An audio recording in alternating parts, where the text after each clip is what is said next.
నమస్తే, నా పేరు శివాజీ.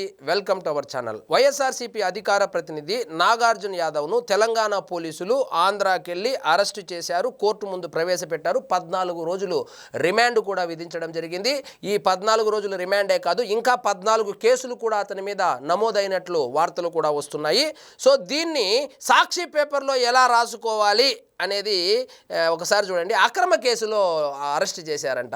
అక్రమ కేసుల గురించి, సక్రమ కేసుల గురించి ఇంకా మీరే మాట్లాడాలి. అసలు ఏం రాశారు వార్త నేను చదివి వినిపించేటువంటి ప్రయత్నం చేస్తా. అక్రమ కేసులో 14 రోజుల రిమాండ్. సీఎం రేవంత్ రెడ్డిపై అనుచిత వ్యాఖ్యలని వీరే చెప్తారు, మళ్ళీ అక్రమ కేసు అని కూడా వీళ్ళే చెప్తారనమాట. సీఎం రేవంత్ రెడ్డిపై అనుచిత వ్యాఖ్యలు చేశారంటూ దాఖలైన అక్రమ కేసులో వైఎస్ఆర్సీపీ అధికార ప్రతినిధి నాగార్జున యాదవ్ కు నాంపల్లి కోర్టు 14 రోజులు రిమాండ్ విధించింది.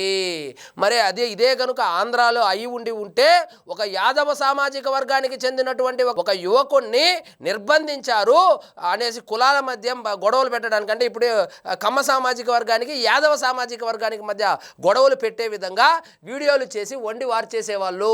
కమ్మోళ్ళ ప్రభుత్వము యాదవ్ కుర్రాడి మీద ఒక అక్రమ కేసు బనాయించి రిమాండ్కు పంపించి అక్కడ చిత్రహింసలకు గురి చేశారని చెప్పి ఈ వేళకే పెద్ద పెద్ద హెడ్డింగ్లు అయితే పెట్టేసేవాళ్ళు.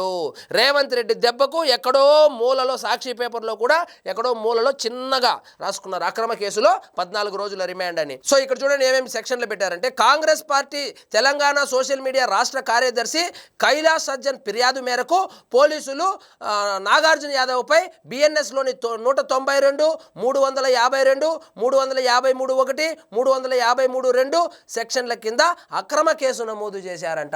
అసలు నాగార్జున యాదవ్ మాట్లాడినటువంటి మాటలేంటి, అసలు నాగార్జున యాదవ్కు రేవంత్ రెడ్డికి సంబంధం ఏంటి?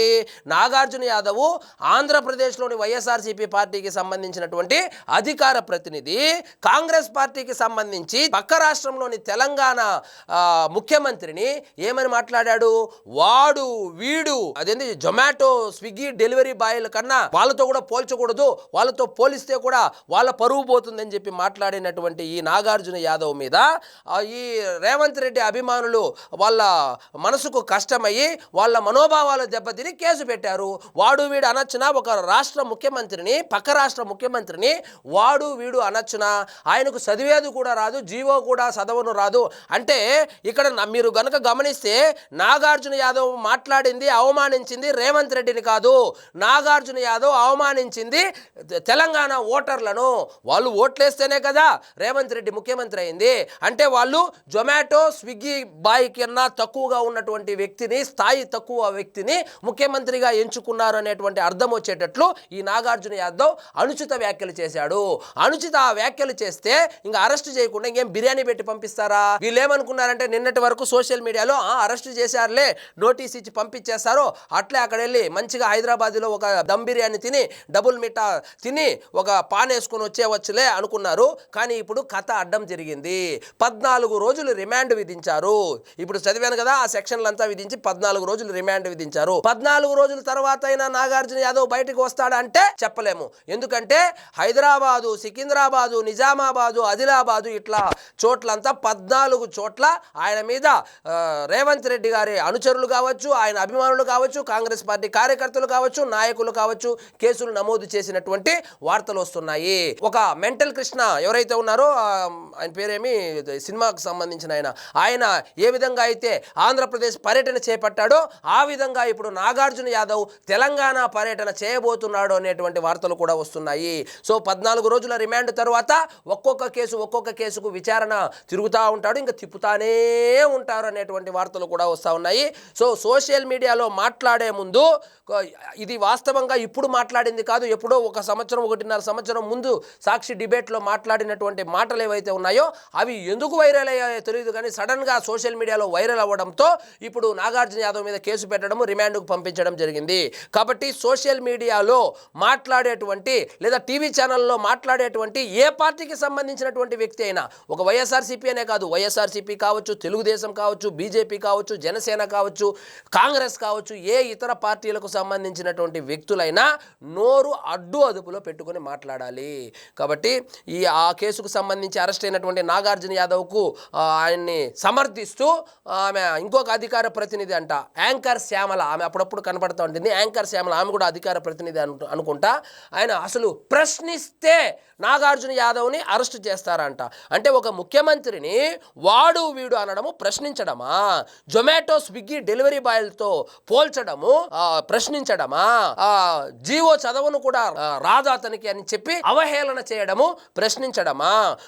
దాదాపు ఆయనకు 1 కోటి పైనే వచ్చినట్లుంది ఓట్లు. సో అంతమంది ఎన్నుకున్నటువంటి ఒక ముఖ్యమంత్రిని చదువు రానోడు ఏమీ తెలియదు అనే అవహేళన చేయడము తెలంగాణ ప్రజల యొక్క ఆత్మగౌరవాన్ని, తెలంగాణ ప్రజల యొక్క మనోభావాలను దెబ్బతీసినట్లు కాదా? ఖచ్చితంగా తెలంగాణ ప్రజల యొక్క మనోభావాలతో ఈ నాగార్జున యాదవ్ ఆడుకున్నాడు. సో తెలంగాణ ప్రజలు ఓట్లేస్తేనే కదా రేవంత్ రెడ్డి గారు ముఖ్యమంత్రి అయ్యారు. సో ఆయన్ని ఉద్దేశించి ఈ నాగార్జున యాదవ్ వాడు వీడు అనవలసినటువంటి అవసరం ఏముంది? కనీసం ఆయన రాజకీయ ప్రత్యర్థి కూడా కాదే. అసలు ఆంధ్రాలోనే మీకు 11 సీట్లు ప్రతిపక్ష హోదానే లేదు, ఇంకా తెలంగాణలో మీకేం పని? ఇక్కడ మీకు దుకాణం కూడా లేదు కదా. అసలు వైఎస్ఆర్సీపీ పార్టీకి, జగన్మోహన్ రెడ్డికి ఈ తెలంగాణకు సంబంధం ఏముంది?